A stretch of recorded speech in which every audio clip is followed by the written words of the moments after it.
My name is Mark. I'm 61 years old. I live in a quiet, ordinary neighborhood in the outer ring of the city.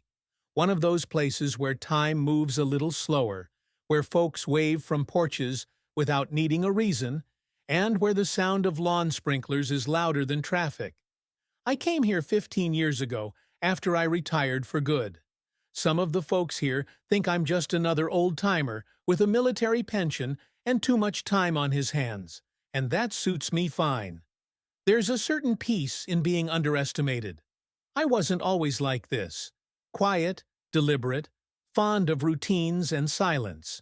That came later. Back then, in 1987, I was a young man, just a few years into my service. I was stationed in Afghanistan, Kandahar province. Not a tourist spot, as they say.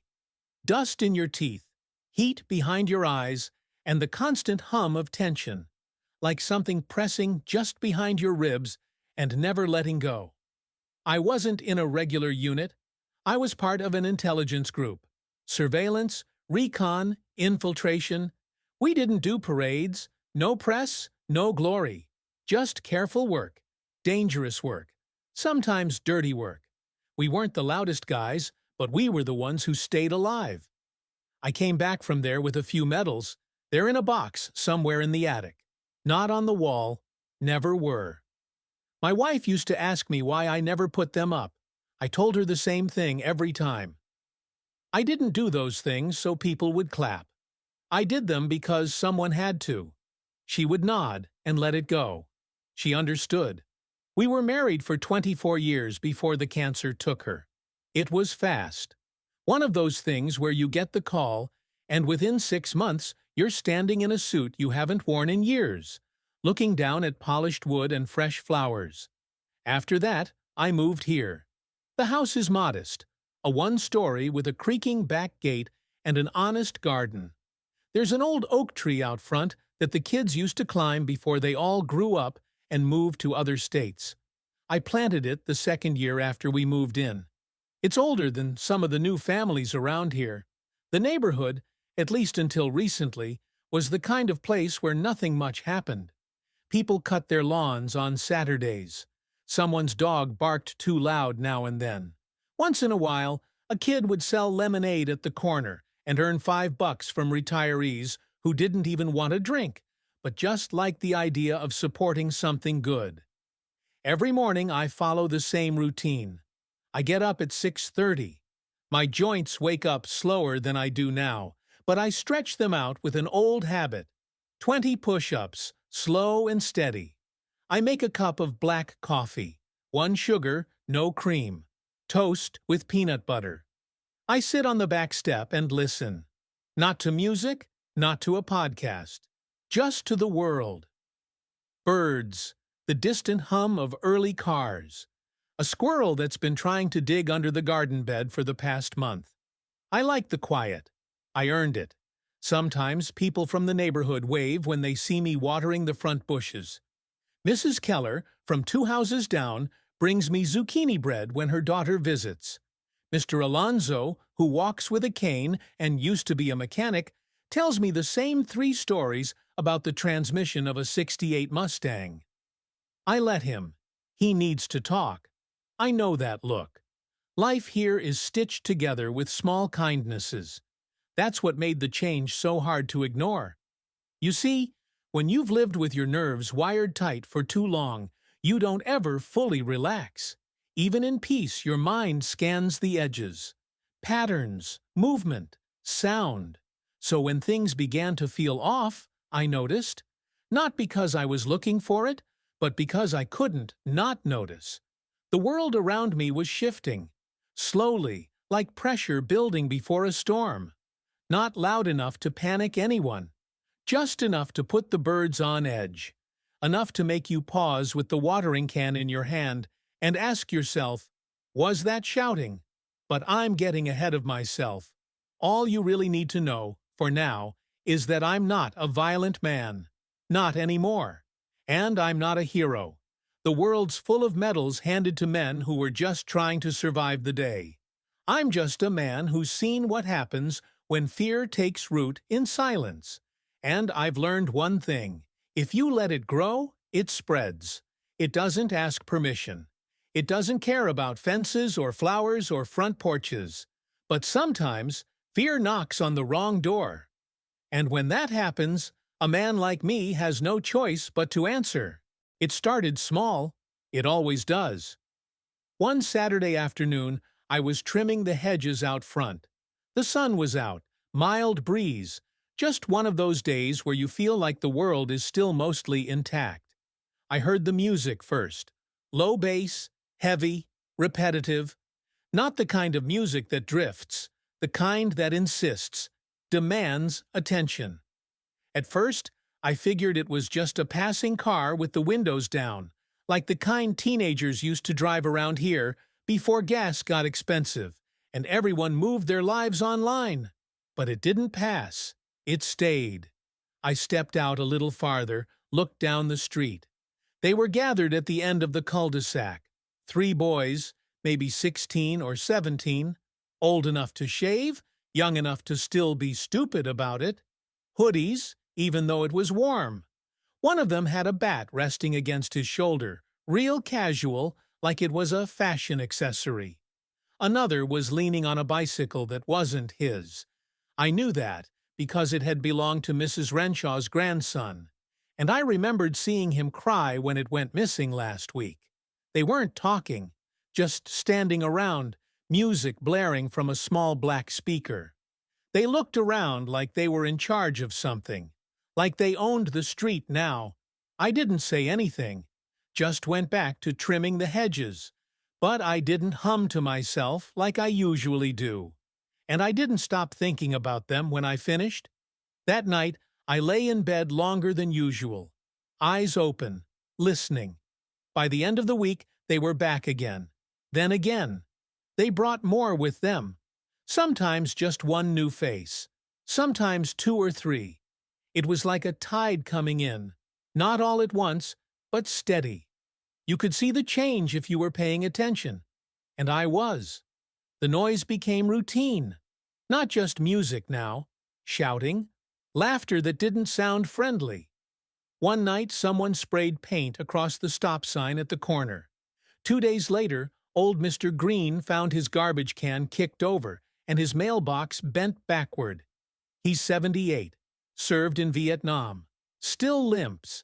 His voice trembled when he told me. Not from fear, from frustration, from shame. They looked right at me, he said. Didn't even run. Just stared me down like I was a guest in my own yard.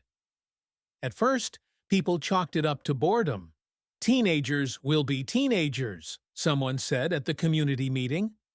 It's just a phase, another offered, sipping coffee and not meeting anyone's eyes. But then things got uglier. Mrs. Ellman, who lives alone and uses a walker, said one of them asked her for $10 outside the store. When she said no, he laughed. The next morning, she found a dead pigeon on her porch. That wasn't a coincidence. That was a message. More neighbors started whispering, the kind of whispers you only hear when something feels wrong and no one knows what to do about it. Some talked about calling the police. Some did. Officers came, sure, twice. They stepped out of their cruiser, spoke to a few people, made some notes, then left with a smile and a pat answer. Boys will be boys. No charges, no follow-ups. I stood on my porch the night after the second visit. The air was still, heavy with unspoken things. I watched them from across the street, leaning against a fence they hadn't built, smoking something that wasn't just tobacco. One of them saw me watching. He grinned. A slow, confident smile. The kind you only wear when you think nobody can touch you. That smile stayed with me. I'd seen it before. Decades ago, on a dusty road halfway across the world, worn by a warlord's son who thought the world bent to his will because it always had. He'd underestimated how quickly the tide can turn when the right men take notice. I didn't speak to the boys. I didn't glare. I didn't call the cops. I just nodded to myself. The next day, I started keeping notes. Names, faces, timing, routes, a different kind of routine, the kind I hadn't used in years. A different part of my brain stirred awake.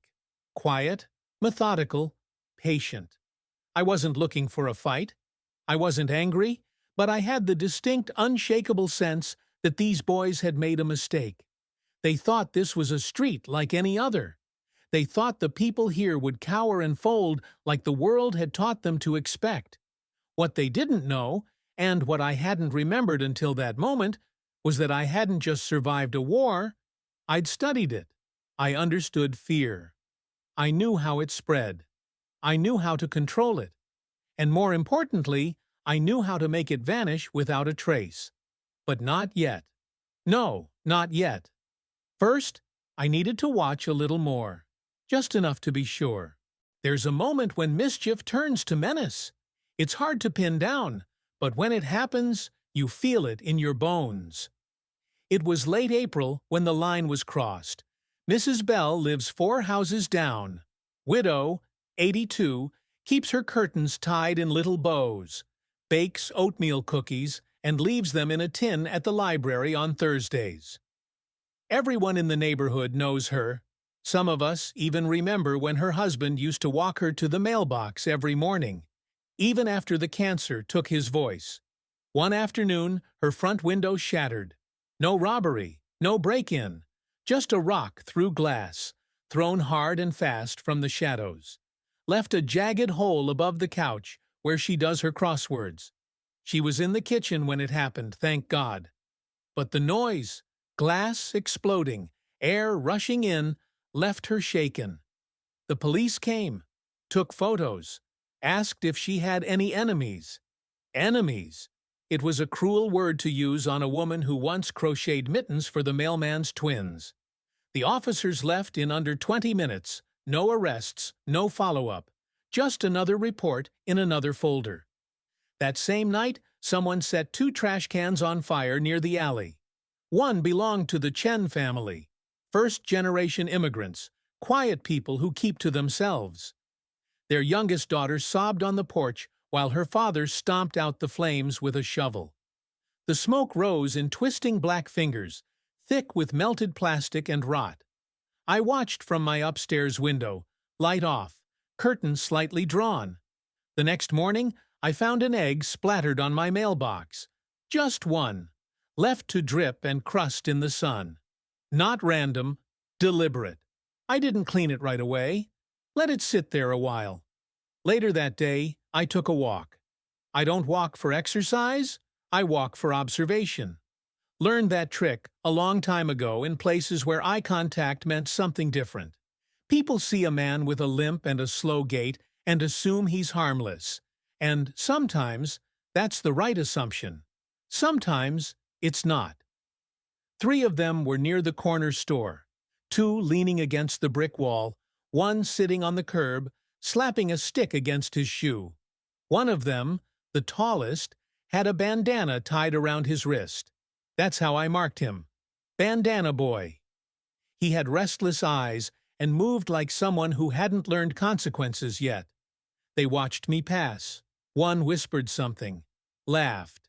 I didn't flinch, didn't even slow down. But I saw the bat tucked behind the utility pole. I saw the fresh tag spray-painted in silver on the mailbox, next to the deli. Some crude crown shape, like a child's drawing.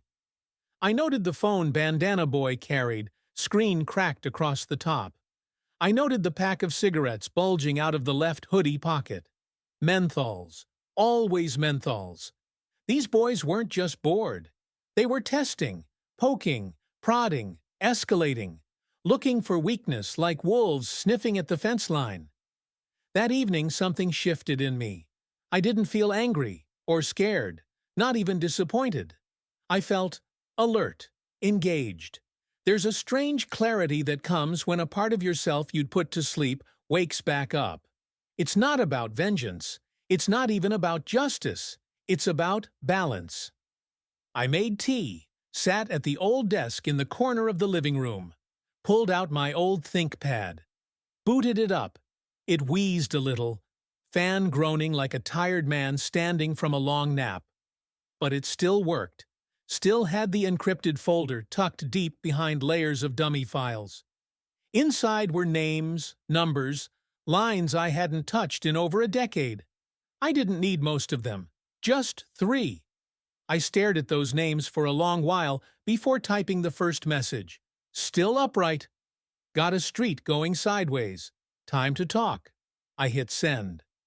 5 minutes later, the reply came. Thought you'd never ask. I leaned back, staring at the ceiling. The plan hadn't formed yet. The map was still blank. But I wasn't alone anymore. And now the clock had started ticking. In the military, the first step of any real operation isn't movement. It's contact. Quiet contact. I made 3. The first call was to Victor, call sign Fox. We'd done reconnaissance together in the southern deserts, where the air boiled by noon and nothing moved without permission. Now he worked night shifts as a security supervisor for a shipping yard outside the city. Still had that sharp-clipped way of speaking, like every word had to earn its place. I didn't need to explain much. Just said, need eyes. Quiet ones. He said, you drawing a map? I said, already started. Second call was Anthony, but we all still called him Monk. Part sarcasm, part respect. He never drank, never smoked, barely even raised his voice. But he could take apart and reassemble a Glock blindfolded, and taught hand to younger units before the arthritis got his knees. These days, he trained private security recruits in a small gym behind a strip mall. Half of them didn't know who they were learning from. He listened to my pitch in silence, then said, I've been bored, Mark. That kind of boredom that doesn't sleep. The third message was a little different. I typed it with more care. Leo, the youngest of us. 20 years younger, actually. Never saw Afghanistan. But his father did, and we met when I helped the boy train for cyber entry exams. He passed with flying colors.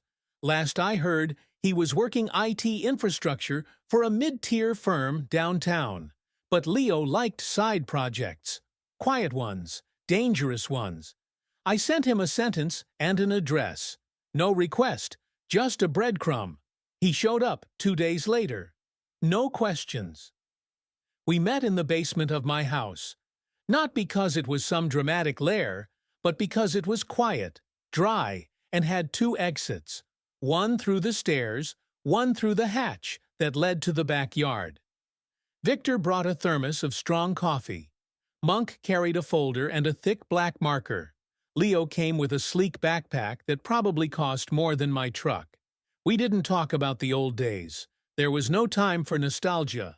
No handshakes longer than 2 seconds. No stories about bad chow or jungle rot. Instead, I taped a fresh sheet of white paper to the wall. Drew the perimeter of our neighborhood in thick, deliberate lines. 4 blocks east to west, 3 blocks north to south. Every house labeled by number. Every intersection marked.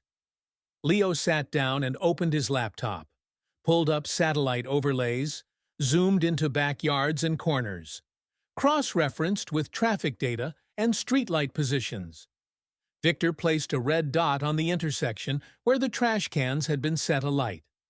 Monk circled the park bench where the kids loitered late, said, no cameras, no light. It's their nest. I nodded. We're not punishing, I told them. Not teaching a lesson either. Victor raised an eyebrow. Then what are we doing? Restoring the perimeter, I said. They think the rules disappeared. We're going to remind them they were never in charge. We didn't need dramatic speeches. We didn't need revenge. We needed order. So we built a plan, slow and deliberate. Over 3 evenings, we met in that basement, drew lines, assigned tasks, rehearsed movements in dry runs using chalk and plastic tokens. We weren't soldiers anymore. But muscle memory is funny.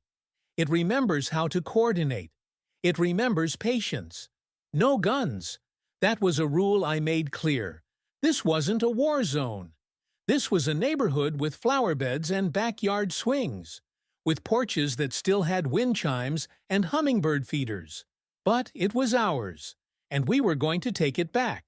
With precision, not violence. On the last night of planning, Monk stood before the map, arms crossed. "This'll work," he said. Victor sipped his coffee. "Only if they're dumb enough to come back." I looked at them, then at the map we'd built from scratch. "They'll come back," I said. And they did. Preparation doesn't start with equipment. It starts with observation. That was always the difference between amateurs and professionals. Amateurs want to move, to act, to feel the momentum. Professionals, we sit, we watch, we count, we wait. So we watched. Leo installed 3 hidden cameras under the eaves of abandoned buildings. Nothing fancy, nothing traceable. Wide angle, motion triggered, no Wi-Fi, just quiet SD card storage we could check daily. One faced the old park bench, another watched the alley behind the corner store, where they usually shared smokes and jokes.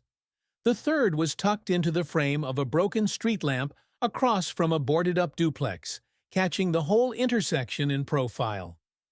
Victor took long walks with a collapsible cane and a gray bucket hat. Nobody paid attention to old men who limped slowly down sidewalks, looking like they were just trying to manage a bad hip. But Victor's eyes were sharp. He made notes, timestamps, vehicle types, the rhythm of their appearances.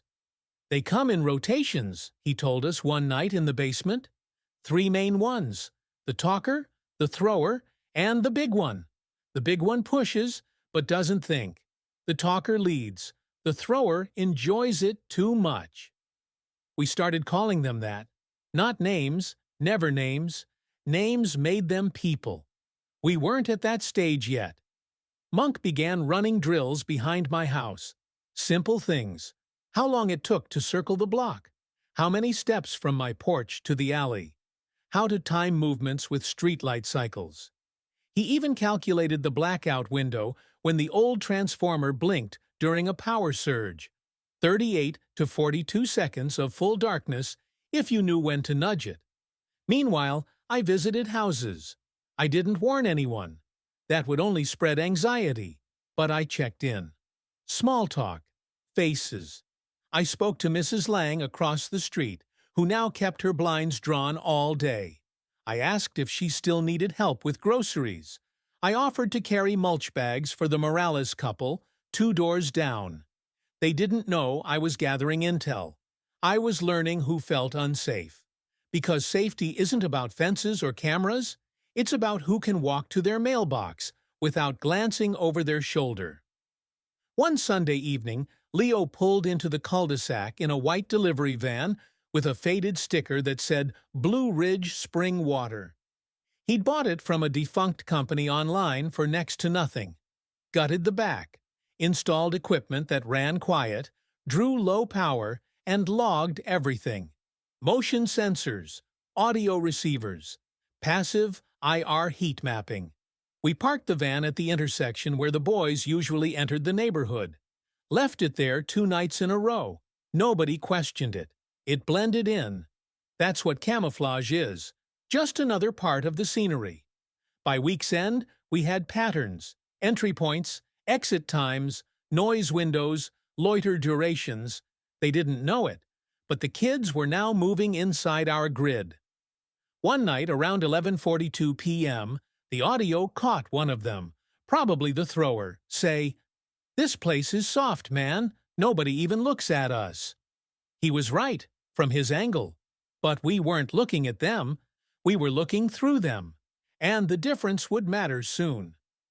I sat down that night with my team, poured hot coffee for everyone. Even Monk drank it. I drew a red line around the center of our map. "This is the box," I said. "Once they're inside it again, we act. No sooner, no later." Victor tapped the map with a pen. "No broken bones, no screaming." Leo nodded. "Phones disabled. They'll leave naked, but breathing." Monk smiled faintly. "Taught my recruits that embarrassment lasts longer than bruises." I looked at each of them, one by one. This isn't payback, I reminded them. Victor leaned back. It's balance. And balance is quiet, swift, undeniable. It happened on a Thursday. We'd reviewed the tapes. We knew the rhythm. The boys came later in the week, after midweek. Boredom had a chance to ferment into violence. Thursday was usually just loud music and littering, but that night the tone was different. The cameras caught them earlier than usual. 10:14 p.m. A group of 5 this time. The talker, the thrower, the big one. 2 more, younger, likely hangers-on, or cousins, or new recruits looking to impress. They wore black hoodies, faces half covered. The talker had a speaker slung over his shoulder, leaking some trap beat with bass that cracked like gunfire. They strutted down the middle of the street like they owned it. They didn't notice the water van was back. It had been parked 2 blocks away for 2 days, then moved to a side alley. Tonight, it stood squarely under the dim sodium glow at the intersection, humming softly, entirely ordinary. To them, invisible. I was already in the basement, eyes on the monitors. Leo sat beside me, headphones on. Victor and Monk were positioned outside, one in a dark SUV with blackout tint, parked in a legal spot, the other dressed like a trash picker, moving with a grabber stick and a black sack, pacing the sidewalk. The operation had a name, Final Bell. Monk came up with it. Let's just call it the last ring before class ends, he said. We all smiled. It fit. 10:31 p.m. They started their routine. First, trash cans knocked over, kicks to fences. Someone's bike left lying on the lawn was dragged into the street. 10:39 p.m. The thrower launched a stone toward a house window. It missed, just bounced off the gutter, but the laughter was sharp. 10:42 p.m. They stepped into the box, the center of the zone we'd mapped out, framed by blind spots and slow patrol routes. No eyes but ours. I nodded to Leo. He tapped a key, and the lights went out. The street dropped into sudden darkness. The transformer didn't blow. It merely cycled, triggered by the box we'd patched into the junction over a week ago. 40 seconds. A blackout long enough to disorient, not to alert. What happened next didn't make a sound. Victor moved first. He slid from the SUV and dropped caltrops behind the group. Small, harmless to people, but nasty on shoes. Monk stepped forward, disguised in his janitor's coat, and calmly popped the fuses from the nearest breaker box, cutting power to one more corner. I opened the van door from inside and walked onto the pavement in silence, wearing black, nothing identifiable. I didn't need to speak. I carried a canister in one hand, compressed fog, cold-based, not tear gas, not dangerous, but blinding. I triggered it once, then tossed it near the group. They started yelling. One slipped on the caltrops. Another fell into a trash bin. The speaker hit the ground with a thump, and the music died mid-bass. They scrambled. The big one charged into a hedge. The talker tripped over the curb, lost a shoe, and tried to crawl away. By the time the fog cleared, every one of them was stripped of phones, shoes, and confidence. We didn't lay a hand on them. Not one punch, not one threat. Monk and Victor moved like shadows, collecting the devices, dumping them into signal-shielding pouches. They left them at the edge of the street, neatly placed in a sealed box labeled Lost and Found. Phones inside, factory reset, SD cards removed. I stood still until they passed me. I didn't speak. I didn't follow. By 10:55 p.m., the lights flickered back on. They ran. No police were called. No neighbors woke up. No videos made it online. No one bragged about what happened, because there was nothing glorious about it. It was humiliating. The fog, the confusion, the precision. It spooked them deeper than a beating ever could. Fear fades, but the feeling of being watched when you thought no one cared? That sticks. They never came back. We didn't celebrate. There was no need. Victor sipped his tea on my porch. Monk folded the map and packed it into his bag. Leo wiped down the equipment and drove the van into a storage unit. We didn't high-five. We didn't toast. We just packed up and left the street the way we found it. Quiet. It's been 3 months. The days have returned to their rhythm. Light breeze in the mornings, dogs barking somewhere down the road, Mrs. Halverson's wind chimes playing their tired tune by her porch. I don't hear bass lines rattling windows anymore. No trash strewn on lawns. No teenage laughter without humor, echoing at midnight. Just peace. The boys? They never came back. For a week or two after that night, there were whispers. Someone said they'd all come down with the flu. Another neighbor claimed they'd been caught by someone else. Some rival gang, maybe. One rumor even said a couple of them tried to break into a warehouse and got a real scare. But no one could say for sure, because none of them talked. They'd learned a rule I lived by long before they were born. The most dangerous kind of force is the one that doesn't want to be known. Victor went back to his night shifts. Monk returned to his wilderness camp. Leo is teaching a course now on digital risk hygiene. Whatever that means these days. As for me, I still live on the same quiet street, in the same plain house, still drink my coffee at 6 a.m., still water the hedges at 7. And now, people nod a little slower when they see me. They don't know what happened. They don't want to know. They just understand, somehow, that the street changed. Not because someone fought fire with fire, but because someone reminded the world that order doesn't always announce itself. One morning, I saw old Mr. Vargas from 2 blocks over. The man's nearly blind, but he still walks to the corner to buy a paper. That day, he paused in front of my house, rested his cane on the fence, and looked at me like he hadn't in years.